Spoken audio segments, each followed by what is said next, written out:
우리는 지난 시간에 요한계시록의 괴간인 이 전체적인 구조를 살펴보았습니다. 그래서 우리 요한계시록은 이 첫 부분, 둘째 부분, 이 세 부분으로 나눠진다 그랬죠. 그래, 첫 부분은 네가 본 것, 두 번째 부분은 지금 있는 일, 그리고 세 번째는 장차될 일로 구성되었다고 우리가 함께 말씀을 드렸습니다. 자, 그럼 오늘은 그 첫 부분인 요한계시록을 주신 분이 누구며 이분은 어떤 분으로서 이 계시를 주셨는가에 대해서 말씀을 우리가 살펴보면서, 사실 이 종말론은요 우리 예수님으로부터 시작됐잖아요. 예수님이 이 세상에 종말을 말씀하셨잖아요. 그 종말에 우리 주님이 우리에게 오신다고 말씀하시고, 그 종말에 우리를 하나님의 나라 천국에 데려가신다고 말씀하셨습니다. 그래서 이 종말론을 우리 주님이 말씀하셨고, 이 종말론에 되어질 그 당시의 현황에 대해서 가장 자세히 잘 알게 해준 말씀이 요한계시록의 말씀인 것입니다. 그래서 오늘 이 요한계시록은요 우리가 종말론 말씀을 끝까지 이 요한계시록의 말씀을 우리가 강연하면서, 왜냐하면 그 말씀은 우리들에게 반드시 이루어질 일이라고 주님이 말씀하셨기 때문에 요한계시록만큼 종말론에 대한 이야기를 정확하게 해주는 것이 없어요. 뭐 다른 사회 현상을 볼 수도 있겠지만, 걸들어 얘기할 수 있겠지만, 이 종말론은 그렇지 않아요. 이 요한계시록의 말씀 그대로 되는 거예요. 이것이 비유적이다, 또 묵시적이다, 암시적이다 이렇게 얘기하시는데 그렇지 않아요. 하나님 말씀은요 암시하지 않아요, 묵시하지 않아요. 그대로 드러나고 그대로 나타나는 거예요. 그러니까 앞으로 그런 사회 현상이 이 요한계시록의 말씀처럼 이루어지기 때문에 그렇습니다. 그렇기 때문에 하나님이 되시는 것이고요. 그렇기 때문에 우리가 하나님 말씀을 진리로 믿는 것입니다. 그래서 우리 요한계시록의 말씀만큼 종말론을 정확하게 얘기한 것 없어요. 그래서 이 종말론을 얘기할 때, 또 요한계시록이나 우리 성경을 해석할 때, 여러분 이 성경을요 사회적이나 이 다른 것에 섞어서 얘기하면 안 돼요. 말씀 그대로 이야기해야만이 그 말씀이 이루어져요. 그래서 항상 제가 종말론을 얘기할 때 한 얘기 있잖아요. 왜 종말론 얘기한 사람이 다 틀렸는가? 지들이 해석해서 그래요. 하나님 하신 말씀이 나타나지 않고 일어나지도 않았는데 자기 마음대로 해석해서 다 틀렸잖아요. 신령한 목사님이라서 다 틀렸잖아요. 저도 종말론을요 벌써 이 종말론에 대한 연구한 것도 수십 년이. 근데 종말론은요 돌아온 사건은 그들을 따라서 그분의 이야기 듣고 얼마나 여러분 열광했습니까? 그렇죠? 그래서 담이 성교에서 빠져버렸고요. 많은 종말론 하신 목사님들이 그 말씀을 따라 성도들이요 얼마나 모든 것을 버리고 들어갔습니까? 그 잘못된 현실을 해석해서 그래요. 오지도 않는 성경, 이 요한계시록에 있는 말씀이 나타나지도 않았음에도 불구하고 자기들의 임의적인 해석으로 많은 사람들 신앙을 도륙시켰어요. 또 오늘 이만희라고 하는 신천지가 이 종말론 가지고 얼마나 장난질합니까? 그죠? 예. 그것들 보세요. 무슨 짓 하고 있어요? 지들의 아방국만 세우고 앉아 있는 거예요. 하나님 말씀을요 자기들이요 그대로 이 되어지는 사건을 그대로 주시는 것인데 이걸 안 본다는 거예요. 그리고 우리 이 말씀을 받는 우리들도 마찬가지, 이 성도들도 마찬가지. 좀 이 말씀을 말씀 그대로 보고 해석해야 되는데 우리는 그것이 재미없다 그래요. 하나님 말씀 재미로 보는 게 아니에요. 하나님 말씀은요 재미가 아니라 하나님 말씀을 영으로 주님과 만나고 영으로 걸어가는 거예요. 그 말씀이 나에게 재미있게 해석해주고 재미있게 섞어서 줬다 해서 그것은 말씀이 될 수 없는 것이 너무나 많아요. 하나님 말씀에 거짓을 집어넣으면 거짓 복음이 되는 거예요. 우리 목회자들이 아주 이 부분에 대해서 민감하지 못해요. 그러니까 우리가 성도들과 제가요 하나님 말씀을 읽을 때 내가 은혜와 감동을 받았다라고 하면 이거는요 진짜 하나님 말씀을 받은 거예요. 그런데 어느 목사님이 잘 설명해주고 맛있게 요리해주고 현 상황에 들쳐서 나에게 해줘서 내가 그것을 은혜 받았다 생각해 볼 문제가 있어요. 물론 우리 감정을 건드려서 좋을 수도 있겠지요. 근데 그러나 감정이 아니라 영의 타치, 말씀은 영의 타치, 내 영이 변화돼. 말씀은 영으로 우리의 생명의 양식을 얻는 것이기 때문에 다른 걸 섞어서는 되지 않는다는 말입니다. 왜 우리는 자꾸 이 하나님 말씀 그대로 믿으려고 하지 않고요, 섞어줘야 믿겠다고 생각하는 사람이 많아요. 그건 잘못된 거지. 그렇기 때문에 이 말씀을 그대로 우리가 보아야 된다는 것입니다. 그래서 이 요한계시록의 첫 부분, 오늘 1장의 말씀은 세 부분 중에서 네가 본 것에 대한 그 부분을 이야기한 것입니다. 근데 오늘 주님께서 뭐라는 말씀? 네가 본 것을 증거하라 라고 말씀하십니다.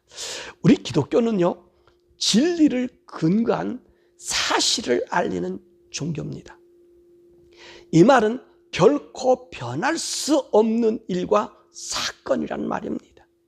우리는요, 사실을 진실로 믿는 경향이 있습니다.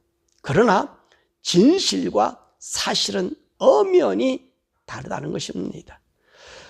사실은 보는 사람의 의도와 성향에 따라서 진실이 될 수도 있고 왜곡될 수도 있습니다. 그러나 진실은 변할 수 없는, 변해질 수도 없는 사실 위에 서 있는 진리라고 하는 사실입니다. 오늘 우리는요, 성경을 하나님의 진리로 믿습니다. 이는 변할 수 없는 진리가 사실로 나타난 진실이기 때문에 그렇습니다. 그러므로 우리의 성경은요, 진실 위에 서 있는 사실을 알려주는 진리인 것입니다. 더욱이 계시는 하나님, 우리의 영원한 생명의 주인이 우리 인생들에게 그때에 발생할 사건들을 알려주심으로 인생들로 하여금 살 수 있는 길을 열어놓으신 것입니다. 자, 그러면 오늘 1장 요한은 자신에게 보여준 이 계시를 증거하고 계십니다. 그러면 이 요한계시록, 이 계시의 주체자는 누구인가? 1절의 말씀 보니까 예수 그리스도의 계시라. 이는 하나님이 그에게 주사 반드시 속히 일어날 일들을 그 종들에게 보이시려고 그의 천사를 그 종 요한에게 보내어 알게 하신 것이라. 자, 이 계시의 주체자가 누구지요? 하나님. 창조주 하나님의 말씀입니다. 온 우주와 그리고 하늘의 세계까지 창조하신 하나님이란 말씀입니다. 이 하나님이 우리 인생들에게 이 종말의 말씀을 주신 것입니다. 그러면 이 계시는 누가 받았느냐는 것입니다. 1절의 말씀 보니까 이 계시는 우리 주 예수님이 받으셨다. 1절의 말씀에 이는 하나님이 그에게 주사, 이 그가 누구죠? 이 요한에게 준 것 아닙니다. 예수님에게 주셨다는 말씀입니다. 하나님께서 이 종말의 일들을 우리 예수님께 알게 하시고 그 되어질 일들을 그 종들에게 알려주시기 위함이다 라고 말씀하고 계신 것입니다. 저는 이 말씀을 보면서요, 우리 하나님은 참으로 세밀하시고 완전하시며 결코 거짓이 없으신 분임을 알았습니다. 무슨 말이냐면 제자들이요, 예수님께 마지막 될 일을 알게 해달라고 하였을 때 예수님 많은 징조를 얘기해 줬습니다. 그러면서 뭐라고 말씀하셨냐면 이 마지막 날은 아들도 모르고 천사도 모르고 오직 하나님만 아신다고 그렇게 말씀하셨습니다. 마태복음 24장 36절에 말씀하셨지요. 아들로 이 세상에 오신 예수님도 그 종말의 날짜를 모른다는 것입니다. 그런데 오늘 말씀 보니까 하나님께서 그 마지막의 일들을 예수님께 알게 해주시고 그 계시를 그 종들에게 알게 하신 것입니다. 그러므로 하나님의 질서와 일하심이 얼마나 온전하신지를 보여주신 것입니다. 더욱이 두루마리 책에 인봉을 뗄 수 있는 분이 없어서 요한이 물었습니다. 그런데 예수님만이 그 인봉을 뗄 수 있었다 그랬습니다. 왜 그럴 수 있었을까요? 바로 하나님께서 우리 예수님에게 이 계시의 말씀을 주셨기 때문에 오직 예수님만이 이 두루마리의 인을 뗄 수 있는 것입니다. 그러므로 이 계시의 실행자가 바로 예수님을 알 수 있는 것이지요. 세 번째로 이 계시는 어떻게 되는 일인가? 1절의 말씀 보니까 반드시 속히 될 일이라고 말씀했습니다. 뭐라고요? 반드시 속히 될 일. 그런데 이 말씀에요, 좀 문제가 있는 것처럼 보입니다. 속히 될 일이라고 말씀하셨습니다. 그런데 이 일이 속히 되었습니까? 아니지요. 2000년이 지나도 예수님은 오지 않았습니다. 그런데 속히 될 일이라고 한 것이 문제가 있지 않느냐는 말입니다. 그런데 아니지요. 우리는요, 베드로서 3장에서 이 말씀을 배웠습니다. 하루가 1000년 같고 1000년이 하루 같은 이 사실을 잊지 마라. 왜 그랬습니까? 왜 하나님께서 이렇게 말씀하셨다 그랬어요? 하루가 1000년 같고 1000년이 하루 같고. 이것은 하나님의 기다림이란 말씀입니다. 그래서 여기서 속히 오신다라는 말씀은 성도들을 위로하고 절망하지 않기를 바라시는 하나님의 말씀인 것입니다. 또한 이 일은 어떻게 된다고요? 반드시 될 일이라는 말씀입니다. 세월이 지나고 나면 잊혀지는 일이 아니라는 거예요. 이 일이 반드시 그대로 나타나는 일이라고 말씀하신 것입니다. 그러므로 우리가 이 일이 나타나기까지 오늘 우리 주님께서 이 계시록의 말씀을 우리에게 주시고 주님이 이 세상에 재림할 때까지 우리는 믿음의 생활이 온전해야 점을 말씀해 주고 계신 것입니다. 또 네 번째로 이 계시를 알게 하기 위해 천사를 누구에게 보내셨는가라고 말씀하십니다. 천사를 누구에게 보냈습니까? 요한에게 보내셨다고 말씀하십니다. 그러면 하나님은 왜 이 요한에게 계시를 보여주었을까 하는 것입니다. 이 구약에서는요, 하나님께서 유대인을 통해서 하나님의 뜻을 알려주었습니다. 그러나 신약에서는요, 유대인이 아니라 예수님의 제자들을 통해서 그의 뜻을 모든 사람들에게 알게 하셨습니다. 그래서 하나님은 예수를 통하여 그의 제자인 요한에게 모든 교회와 세상에게 알게 하신 것입니다. 더욱이 우리 교회 시대는 제자들로 하여금 모든 것이 알려지게 됐습니다. 왜냐하면 교회의 기초요, 교회 시대의 기초는 바로 이 예수님의 제자들로 인해서 시작되었기 때문에 그런 것입니다. 마치 하나님께서 구약의 유대인을 통해서 하나님의 계시를 주신 것 같은 원리라는 말씀입니다. 그래서 이 계시 또한 예수님의 제자들로부터 와야 하나님의 질서가 어그러지지 않는 것입니다. 예수님의 제자들은요, 예수님을 보고 만지고 함께 생활한 사람들입니다.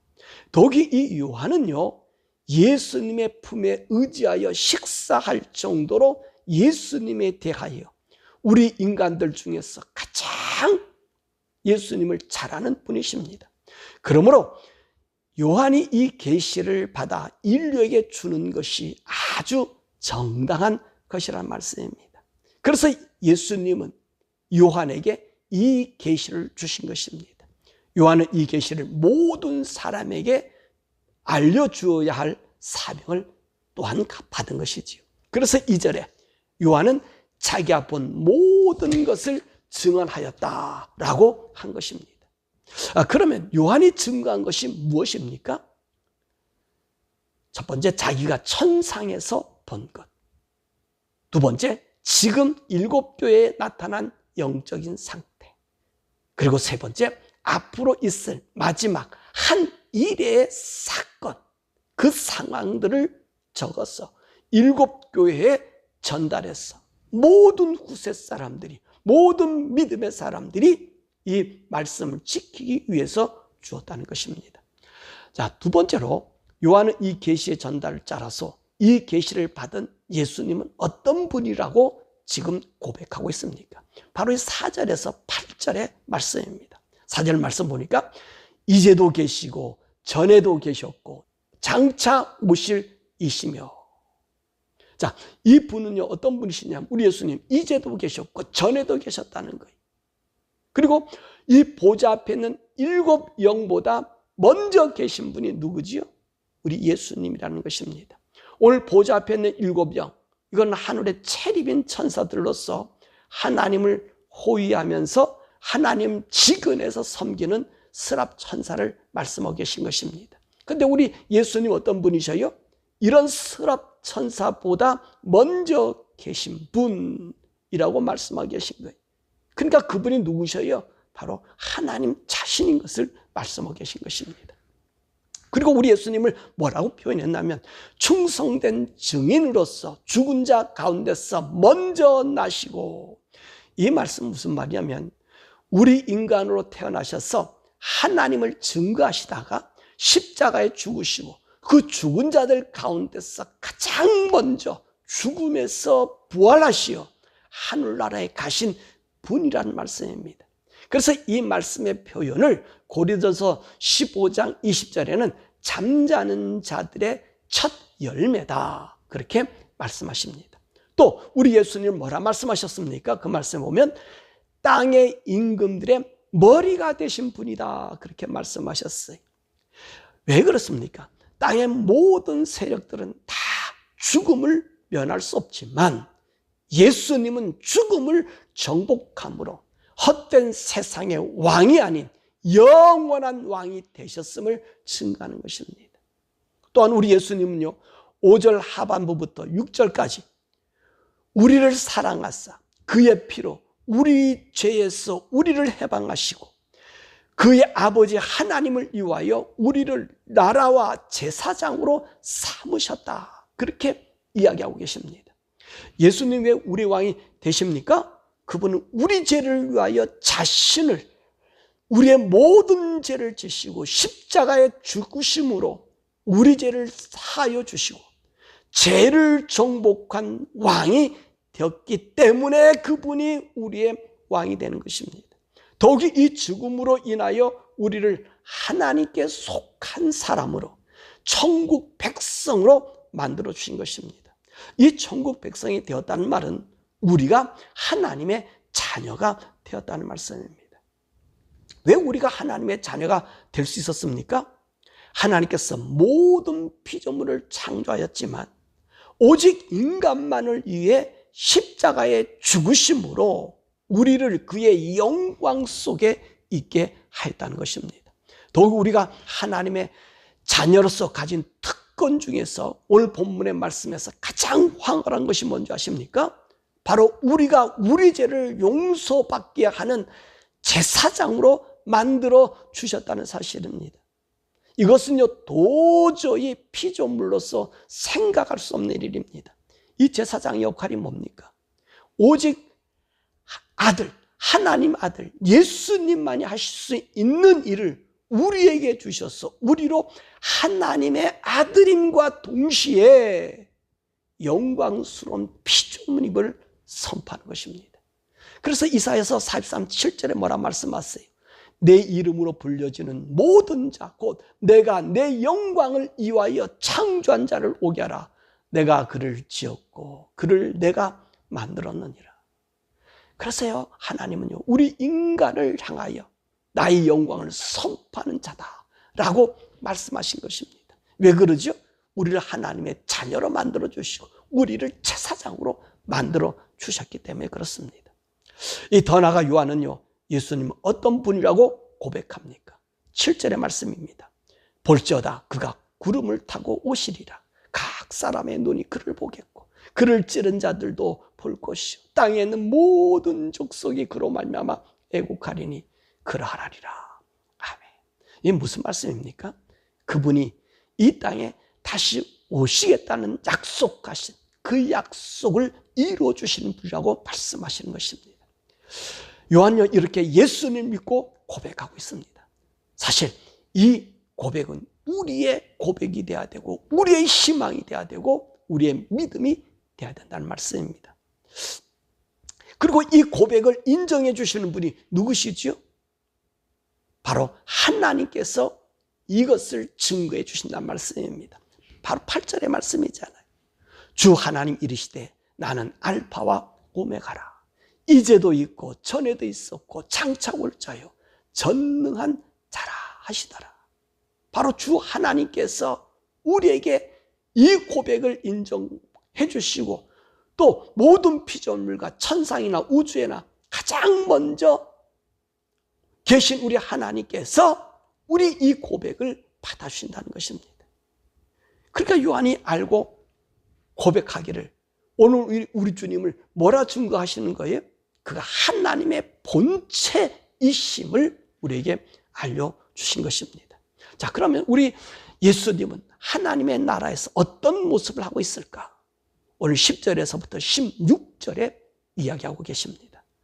오늘 여기 말씀 보니까 인자와 같은 모습, 이 인자와 같다는 모습은 사람의 모양을 가지신 분이라고 하는 말씀이에요. 여러분, 하나님이 사람의 모양을 하셨대요. 맞습니까? 여러분, 우리가요 하나님 형상을 닮았잖아요. 그래서 창세기 1장에 뭐라 그랬어요? 우리 모양대로 우리가 사람을 만들자 하시고 그리고 우리 속에다가 생기를 집어넣었잖아요. 그러니까 하나님 모습이 어떤 모습이에요? 우리 인간의 모습이에요. 그래서 오늘 예수님 모습을 어떤 모습이라고 그랬어요? 인자와 같은 모습. 왜 인자 같은 모습이라고 그랬어요? 이 하나님 영광이 너무나 찬란하고 황홀하기 때문에 우리가 그분 완전히 지금 요한이 볼 수 없었다는 것입니다. 근데 보는 형체가 어떤 모습이에요? 인자, 우리 인간의 모습과 같더라는 거예요. 이게 얼마나 영광스러워요. 여러분, 사람으로 태어난 것이 영광스러워요. 근데 문제는 하나님의 사람으로 태어난 우리가 하나님 믿지 않으면 이건 태어나지 않으면 못한 존재가 되는 거죠. 자, 그런 인자 같은 모습이. 그리고 그분은 어떤 옷을 입었어요? 보니까 발에 끌리는 옷을 입고 있었고요. 가슴에는 금띠를 띠고 있었고요. 머리와 머리카락은 흰 양털과 눈같이 희며 눈은 불꽃 같고 발은 용광로에 달궈진 빛난 주석 같고 음성은 맑은 물소리 같고 오른손은 7별을 쥐고 있으며 입에는 좌우에 날섬검이 나오고 그의 얼굴은 힘있게 비치는 해와 같더라. 자, 우리는 이 예수님의 모습을 한마디로 어떻게 표현할 수 있을까요? 태양빛이 빛나는 그것보다 더 강력하게 비치는 모습으로 볼 수 있습니다. 사실 이 모습을요 바울이 고백했습니다. 다메섹에서 예수를 만나고 난 다음에 자기가 만난 예수님의 표현을 어떻게 했습니까? 정오의 햇빛보다 더 밝은 빛이었다고 고백하고 있잖아요. 이 고백이 지금 누가 지금 고백하고 있어요? 이 사도 요한이 우리 천상에서 우리 주님의 모습을 똑같이 고백하고 있지 않습니까? 이 영광스러운 하나님, 그분이 우리의 주님이셔요. 자, 이 요한은 이 예수를 보자 어떻게 되었다 그랬습니까? 17절의 말씀 보니까 죽은 자 같이 되었다. 여러분, 이 말씀 이해할 수 있습니까?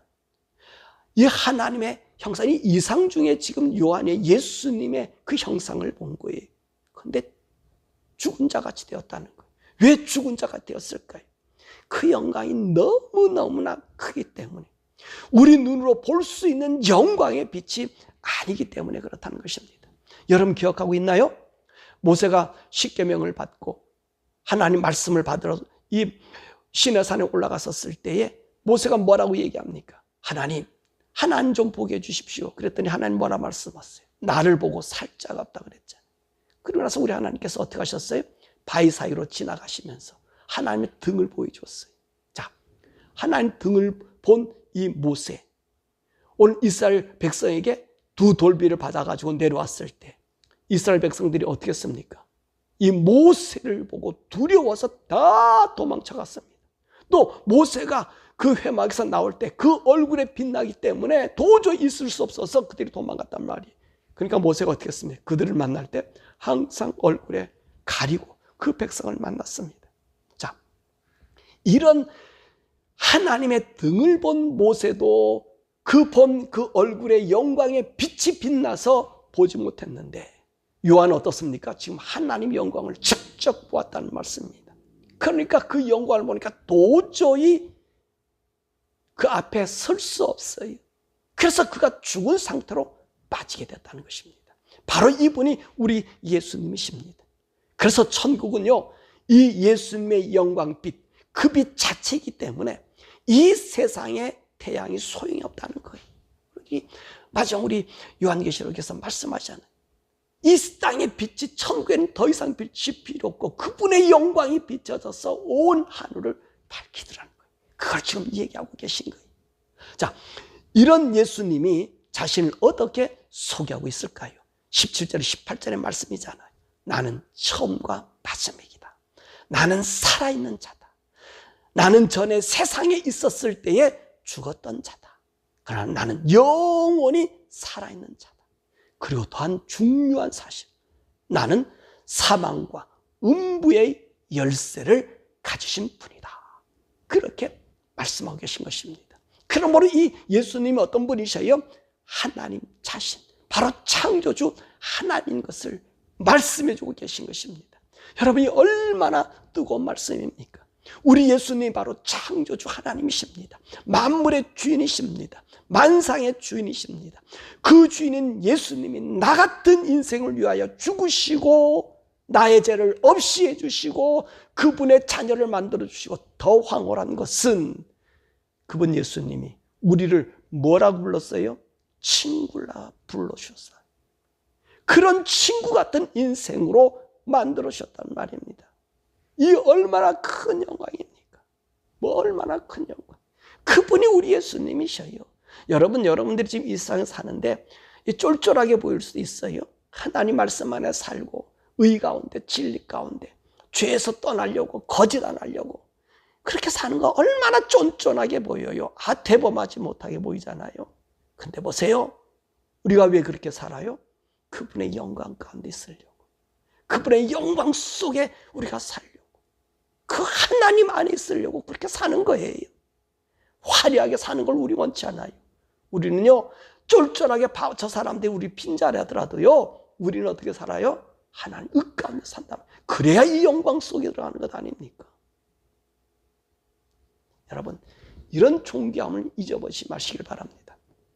자, 이런 예수님이, 이런 영광스러운 예수님이 요한에게 무엇을 요구하고 계십니까?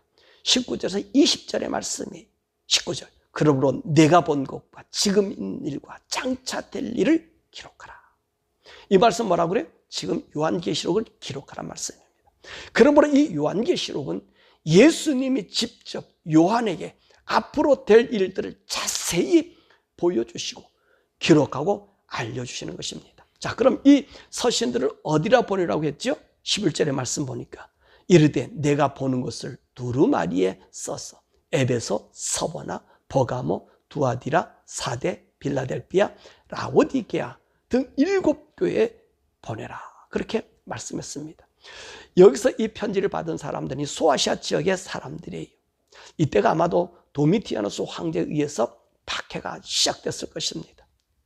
그래서 이 박해받는 이들에게 이 계시를 보내라고 한 것입니다. 왜냐하면 이들이 이 박해를 못 이기고 배기하는 교회들이 생겨지고 있었다는 말입니다. 황제의 말을 들어서 황제상을 교회에다가 걸어놓는 그런 일들이 있었단 말이에요. 그리고 여러 종류의 교회가 있으니까 바로 이 7교회의 모습을 보여주면서 오늘 그들로 하여금 자칫 이 신앙에서 배교가 일어날까 봐 자칫하면 이 세워진 교회가 없어질 위기에 처했으니까 그래서 하나님께서 이 요한에게 이 교회들에게 이 계시의 말씀을 보내라고 말씀하신 것입니다. 그러면서 우리 주님 뭐라 말씀하세요? 20절에 내가 본 것은 내 오른손에 7별의 비밀과 또 7급촛대라. 7별은 7교회의 사자요 7촛대는 7교회니라. 자, 내가 본 것이 무엇이라고요? 우리 하나님께서 7별과 7촛대 그것 아니냐? 이 7별은 누구예요? 7교회의 사자고 7촛대는 무엇이에요? 7교회다. 그럼 예수님 무엇을 말씀하고 계시는 것입니까? 앞에 우리 예수님이 형상 보이기 전에 우리 주님이 어디로 지금 운행하고 있었어요? 그 촛대 사이로 운행했다 그러잖아요. 그러니까 우리 하나님께서 뭐라 말씀하시는 거예요? 내가 너희들을 붙잡고 있다는 거예요. 너희와 함께 있다는 거예요. 내가 너희들 어디서나 함께 있다고 말씀하고 계신 거예요. 그러니까 그들의 세력을 두려워하지 말라고 이야기하는 것입니다. 그리고 10절과 13절의 말씀 보니까 요한이 나팔 소리 같은 음성을 듣고 그 음성이 어떤 음성인지 하고 알아보려고 뒤를 돌아보니까 7 촛대가 보이고 금 촛대 사이에 인자 같은 이 우리 예수님이 그 촛대 사이에 거닐고 계시면서 오른손에는 7 별을 쥐고 계셨더라는 것이. 여러분, 교회는 우리 주님이 지켜요. 오늘 그러니까 조금 더 두려워하지 말라는 거예요. 왜 이 교회를 우리 주님이 붙잡고 계시죠? 교회는요, 예수님 피로 값주고 사신 것입니다. 세상의 구원은 이 교회를 통해서 이루어진다는 것입니다. 교회만이 예수님의 보혈의 피가 증거되고 있기 때문에 이 교회에서만이 성령님의 역사가 나타나게 되는 것입니다. 독일 아시아 7교회는요, 요한과 아주 밀접한 것입니다. 이곳에서 요한이 목회를 하였고, 이곳에서 요한이 요한복음, 그리고 요한 1, 2, 3서를 써서 복음을 증거한 것입니다. 또한 도미티나스 황제에게 잡혀서 로마로 갔을 때 기름가마에서도 장작더미에서도 그리고 그 독이 든 독배를 마시며도 살아났기 때문에 성도들에게 큰 힘을 줄 수 있는 것입니다. 독이 이 서신 중에서 우리 예수님의 모습입니다. 황제 앞에서도 한치의 두려움이 없었던 이 요한이 예수님을 보고 그 영광의 앞에 서 있을 수가 없어서 17절에 어떻게 되었습니까? 죽은 자같이 되었다고 하지 않았습니까? 그래서 이 증거를 그 아시아 7교회 성도들에게 이 말씀을 주면 얼마나 힘이 되냐는 것입니다. 그래서 우리 예수님께서는 이 계시의 편지를 소아시아 7교회에 보내라고 말씀하신 것입니다. 왜냐하면 이들의 믿음의 정절이 정말로 여러 지방에 흩어진 성도들과 또 앞에 후세 성도들과 마지막 대환란기 한 일의 시대에 우리 성도들이 그 일을 접할 때에 이 모습을 보고 당당히 승리하며 일어날 수 있게 하기 때문에 그렇다는 것입니다. 자, 우리 말씀을 정리하면 종말론은 누가 주셨다고요? 사도들이 만든 게 아니에요. 우리 주님이 직접 말씀하셨어요. 종말에 대한 이 세상은 유대인들은 황금빛을 얘기했어요. 메시아 나라는 이 세상이 아니라 하늘의 세계다. 우리는 이 땅에 사는 존재가 아니라 하늘에 사는 자다. 하늘에서 아들과 같은 자로 살아가는 자다. 이렇게 우리에게서 말씀해 줬습니다. 그래서 이 환난을 당하는 1세기의 이 성도들, 2세기에 접어든 이 성도들이 도미티아누스 황제에 의해서 고난당할 때 우리 하나님께서 이 요한에게 예수님의 모습에 대해서 말씀해 주고 계신 것입니다. 이 예수님의 이 모습이 왜 이렇게 중요할까요? 지금 성도들이 고난당하는 것은 예수님 때문에 온 것 아닙니까? 예수님을 믿는다고 하는 것 때문에 아닙니까? 근데 우리 성도들은 어떤 성도들이 어떤 경우에서든지 간에 예수님만 우리 주님이시고 오직 하나님 한 분이시다. 어떤 존재에게도 우리 예수님의 자리를 내줄 수가 없다.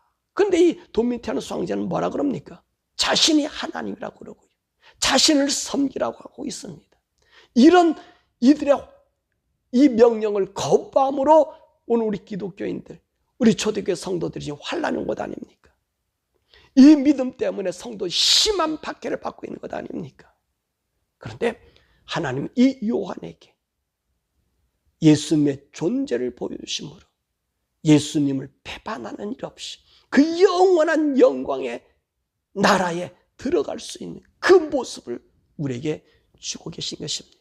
그러므로 요한은 우리 성도들에게 뭐라고 권면하고 있습니까? 3절에 보니까 이 예언의 말씀을 읽는 자와 듣는 자와 그 가운데 기록한 것을 지키는 자는 복이 있다라고 선언하는 것입니다.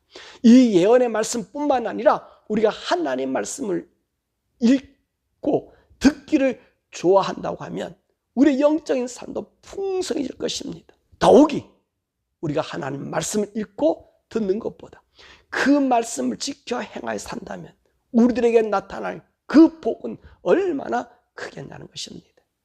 사실 우리가 하나님 말씀을 듣고 또 잃는 것보다는 내가 이 말씀을 지킨다는 말씀은 그 말씀을 나의 생명으로 고백하는 것 아닙니까?